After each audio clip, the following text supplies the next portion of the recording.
falando de economia. Fala de economia. Não basta pensar na economia. Economista. A economia encolheu. Passos da economia. Cara, economia. Na economia. Olá a todos, aqui é Luísa Pinesi, economista da XP. Sejam bem-vindos a mais um episódio do EconoCast, nosso bate-papo de economia quinzenal com a equipe de analistas da XP, onde nós comentamos sobre cenário macroeconômico, notícias, impactos em mercado e tudo de mais importante relacionado no Brasil e no mundo. Aqui comigo temos Caio Megalli, o Caio está sempre participando aqui nos episódios do EconoCast, acho que essa minha frase vocês ouvem com frequência, mas o Caio vai ser muito importante nesse episódio porque a gente vai comentar mesmo sobre as nossas projeções, né? O dia em que nós gravamos esse episódio, a semana em que nós gravamos esse episódio, a gente publica o nosso Brasil Macro Mensal de fevereiro, né? Nosso relatório carro-chefe, onde normalmente nós colocamos ali nossas projeções e para esse mensal, os destaques foram uma mudança ali nas nossas projeções de PIB, aumentamos a projeção de PIB, por sua vez as projeções de inflação caíram, né, Caio? Como que você me explica isso? Normalmente a atividade econômica ela acaba pressionando um pouco mais ali, a inflação de serviços principalmente, mas a gente fez dois movimentos diferentes, né? Por quê? Boa, Luísa, bom estar aqui com todos. Acho que vale mesmo a gente fazer um debate um pouco mais sobre o nosso cenário econômico, né? Agora já estamos entrando no segundo mês do ano, o ano ficando um pouquinho mais claro, mas muitas coisas para serem decididas, né, até o final do ano. Acho que isso vai mexer bastante o cenário, tanto lá fora quanto aqui. Mas a verdade é que o começo do ano foi muito favorável para os ativos brasileiros. Não só para ativos brasileiros, para ativos emergentes de forma geral, né? O que aconteceu? Basicamente, o Trump voltou a criar bastante ruído no cenário político e geopolítico global, Groenlândia, Venezuela, Irã. E isso acaba trazendo algum desconforto para os investidores internacionais que estão muito expostos aos Estados Unidos. Uma sensação meio de um risco institucional nos Estados Unidos, de uma perda de alguma credibilidade por conta de um governo muito errático. E esse movimento acaba trazendo recursos dos Estados Unidos para países emergentes, né, outras fontes de investimento, de rentabilidade, e os países emergentes se destacam.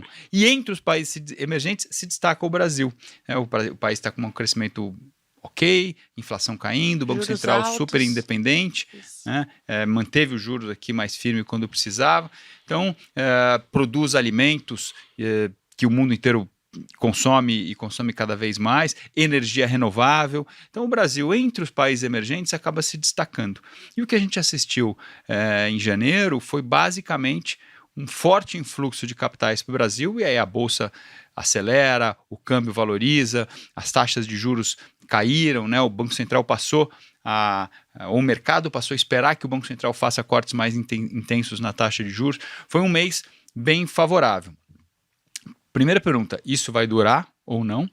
E a segunda é como é que isso impacta o nosso cenário, né? Não sei se isso vai durar, mas eu tenho uma suspeita que agora vai dar uma estabilizada. Por quê? Porque um dos fatores principais, na minha visão, para os investidores estarem preocupados com os Estados Unidos, é do próximo presidente do Banco Central, o Jerome Powell, que tem sido presidente nos últimos anos. Dos Estados Unidos, né? Isso, Banco Central dos Estados Unidos. O mandato dele acaba agora, em maio, e o Trump precisava sinalizar um próximo presidente. Havia muito receio de que o próximo presidente fosse um presidente mais populista, mais político do que técnico, e isso poderia trazer consequências importantes para a economia global, porque o Banco Central dos Estados Unidos, técnico, focado no funcionamento dos mercados, focado em prover liquidez quando é necessário, foi um dos grandes estabilizadores das crises financeiras internacionais nos últimos vários anos e décadas.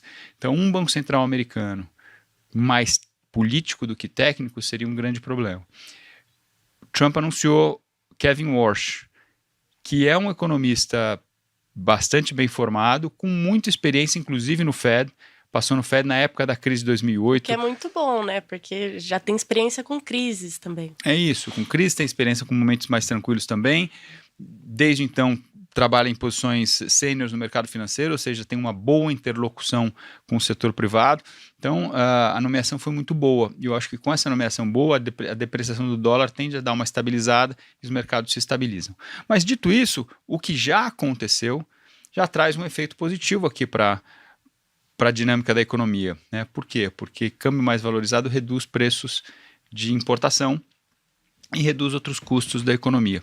Além disso, a gente está vendo uma super oferta de alimentos no mundo inteiro, mas no Brasil em particular, e também a produção de bens industrializados da China inundando vários países do mundo. Este é o chamado choque de oferta positivo. O que é o choque de oferta positivo? É quando você tem muito mais produção de bens ou um barateamento dos custos de produção que permite com que a economia cresça mais com menos inflação. E é por isso, voltando aqui ao início da nossa conversa, quando você lembrou do nosso relatório mensal, é por isso que esse ano, nas nossas projeções para esse ano, nós aumentamos a projeção de PIB, tá certo? Porque os custos de produção estão mais baixos e tem muito estímulo do governo, né? A gente vai falar sobre isso, ao mesmo tempo que os custos caindo jogam a inflação para baixo. Então, é um ambiente mais favorável que tende a permitir com que o Banco Central inicie o processo de corte de juros na próxima reunião. E assim, você comentou um pouco do fator global. É muito interessante que o Donald Trump, né, desde o ano passado, ele tem causado ali maior volatilidade. A gente vem falando isso há um tempo e mesmo assim a gente tem visto os mercados emergentes performarem muito bem, né, esse ano, no ano passado. E quando a gente olha para a dinâmica das moedas, principalmente, mesmo com maior volatilidade internacional, maior tensão geopolítica, né, políticas comerciais assim mais fechadas, a própria moeda não sofreu tanta volatilidade, o que é muito interessante, né? Normalmente deveria ser ao contrário, principalmente quando a gente fala de um país emergente. Então, qualquer moeda emergente, mas principalmente a moeda do Brasil, que é aqui o nosso foco de atenção, ela tem mostrado esse movimento menos volátil, apesar de um ambiente ali com mais tensão e mais volatilidade, né? Até por isso que nesse relatório vale comentar que a gente ajustou um pouco nossa taxa de câmbio média, apesar da gente esperar uma taxa de câmbio para o final do ano que vem em R$ 5,60 por dólar, né? Esse início de ano tá ajudando bastante o movimento da moeda, está trazendo ela a níveis mais apreciados, ela está ficando ali em torno de 5,20, 5,25, então a taxa de câmbio média ao longo do ano, ela vai ficar mais baixa mesmo do que o final do ano, só que, né, quando a gente ali caminha mais para o segundo semestre, a gente deve ter tensões ali políticas, com as eleições também, que normalmente causam um pouco mais de volatilidade, que deve voltar, fazer com que a taxa de câmbio volte ao patamar de 5,60. E pensando para o segundo semestre, Luísa, a pergunta que fica é, será que essa sensação de inflação mais baixa, atividade mais forte vai continuar? Isso é sustentável? O ponto que você fez da taxa de câmbio é o primeiro a fazer diferença aqui. Se o câmbio sofrer alguma pressão, aumento de prêmio de risco por conta do período eleitoral, o que é bem possível que aconteça, já é um primeiro fator revertendo a tendência de inflação positiva aqui, de curto prazo. O segundo fator é que, eu mencionei rapidamente na minha primeira fala, o governo fez ou está anunciando medidas bastante importantes para a reaceleração da economia. Fez a desoneração do imposto de renda, o modelo do crédito consignado privado, vários programas para reforma de casas, compra de casas. Agora, o Gás do Povo foi aprovado agora na primeira semana da volta ali do Congresso, né, aos trabalhos. Isso, o Gás do Povo. Então tem muitos estímulos e a nossa visão é que isso vai pegar na economia. A economia no segundo semestre vai estar...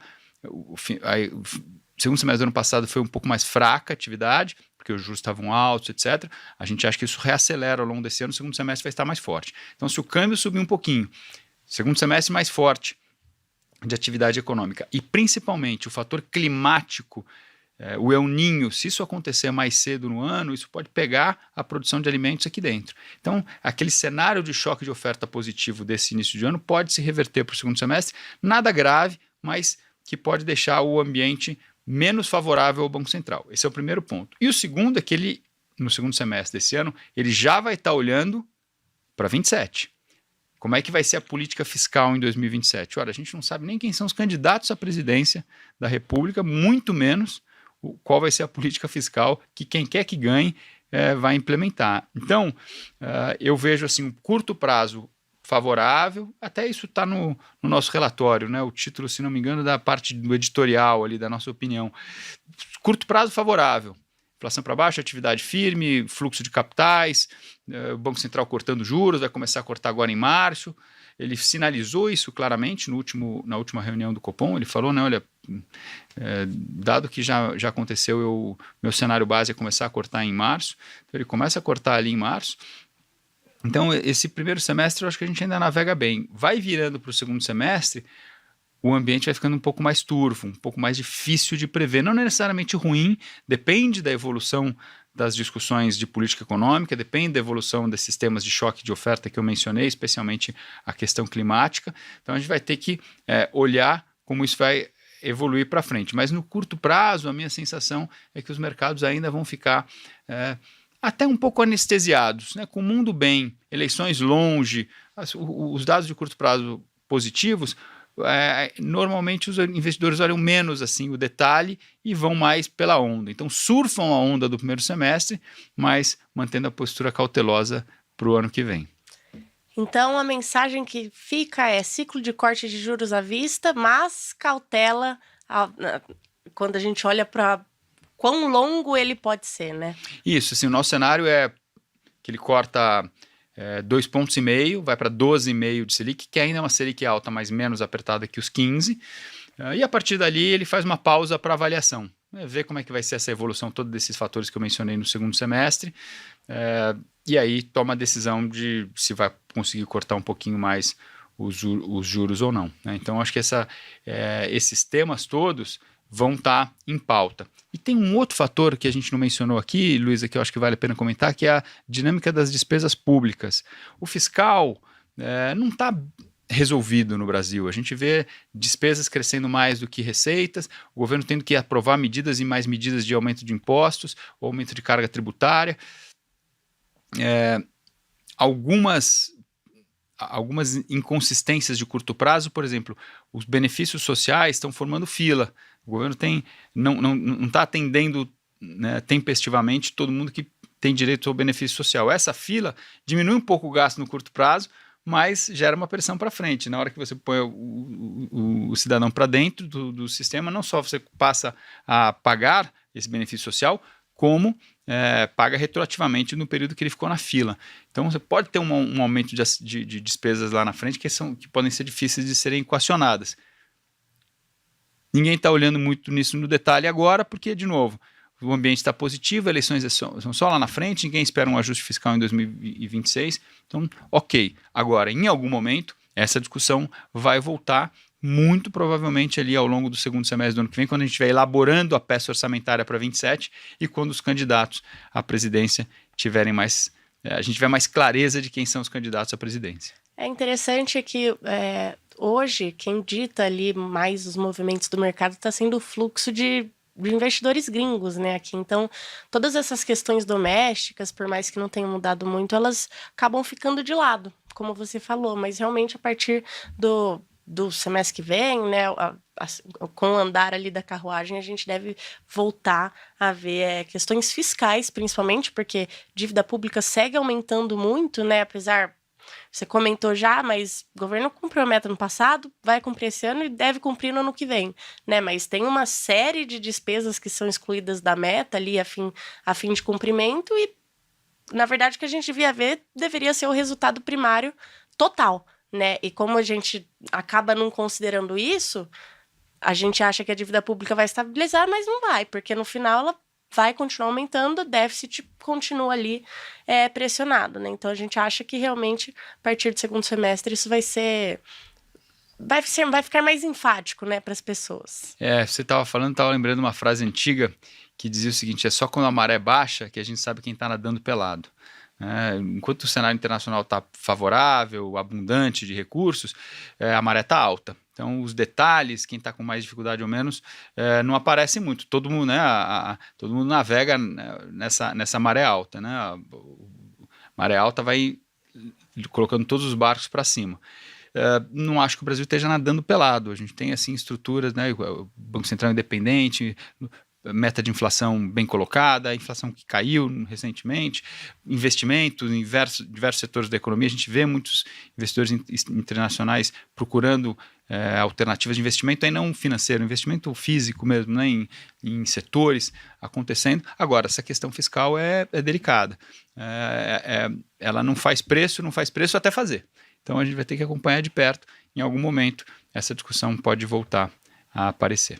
É isso. Muito obrigada, Caio, pela participação. Aqui no EconoCast a gente vai continuar trazendo atualizações desse e de outros assuntos. Muito obrigada aos nossos ouvintes. Continuem acompanhando os nossos episódios no EconoCast no YouTube ou no seu tocador de podcast favorito. E lembrando que todas as nossas análises, relatórios e recomendações você encontra em nossa plataforma conteúdos.xpi.com.br. Mais uma vez, muito obrigada e até o próximo EconoCast. Até o próximo, inclusive este relatório mensal que a gente mencionou, está lá na plataforma também com todos os detalhes da discussão econômica que a gente fez aqui com vocês. Muito obrigada. Até mais.